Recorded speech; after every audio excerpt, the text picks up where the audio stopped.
ఉత్తరాంధ్ర రైతుల 10 ఏళ్ల కల నెరవేరింది. మంత్రుల చేతుల మీదుగా తోటపల్లి నుంచి సాగునీరు విడుదలైంది.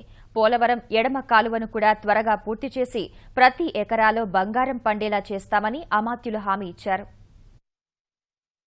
10 ఏళ్ల శ్రమ ఫలించి విజయనగరం జిల్లాలోని తోటపల్లి ప్రాజెక్టు పూర్తిస్థాయిలో వినియోగంలోకి వచ్చింది. ప్రాజెక్టు కుడికాలువ నుంచి మంత్రి దేవినేని ఉమా నీటిని విడుదల చేశారు. మంత్రులు అచ్చెన్నాయుడు, మృణాలిని ఆ జలాలకు పూజలు చేశారు. నీటి విడుదల దృశ్యాలను చూడడానికి విజయనగరం, శ్రీకాకుళం రైతులు భారీ సంఖ్యలో తరలివచ్చారు. ప్రాజెక్టు నుంచి ఎగిసిపడిన నీళ్లలాగే వారిలో ఆనందం ఉరకలేసింది.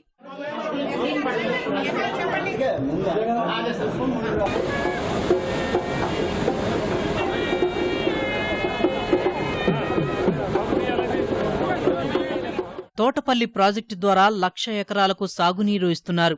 అదే నీటితో మరో 300 చెరువులను నింపేలా ఏర్పాటు చేశారు. అనుసంధానం కూడా చేస్తున్నామని చెప్పి కూడా నేను మీ అందరికీ తెలియజేస్తా ఉన్నా. 2017 మే 31 కల్లా ఈ పనులు పూర్తవ్వాలనేది చంద్రబాబు నాయుడు గారి మహాసంకల్పం అని చెప్పి నేను మీ అందరికీ తెలియజేస్తా ఉన్నా. తోటపల్లి నీటి విడుదల తర్వాత విశాఖపట్నం వచ్చిన మంత్రులు ఉత్తరాంధ్ర నీటి ప్రాజెక్టులపై జరిగిన సమీక్షలో పాల్గొన్నారు. వంశధార నిర్వాసితులకు పరిహారం విషయంలో జరిగిన అక్రమాలపై విచారణకు ఆదేశించారు.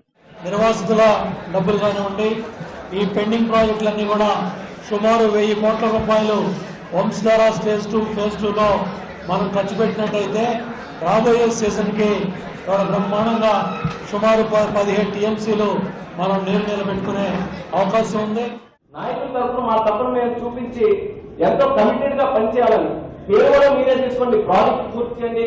నేను నా ప్రతి స్పీచ్ లో నేను చెప్తాను, మా ఇరిగేషన్ ఆఫీసర్స్ అందరూ కూడా చేయడం వల్లే ఈ ప్రాజెక్ట్ పూర్తయిందని ప్రతి స్పీచ్ లో కూడా నేను చెప్తానని హామీ మీకు ఇస్తున్నాను. పేరు కూడా మీరే తీసుకోండి, పని పూర్తి చేశాను, కానీ పూర్తి చేయండి అన్నటువంటి విన్నపం మీకు అందరికీ కూడా తెలియజేస్తున్నాను. పోలవరం ఎడమ కాల్వను పూర్తి చేసి ఉత్తరాంధ్రకు సాగునీటి కష్టాలు లేకుండా చేస్తామని దేవినేని వెల్లడించారు. పట్టిసీమ తరహాలోనే ఉత్తరాంధ్రకు గోదావరి జలాలు తీసుకొస్తామని హామీ ఇచ్చారు.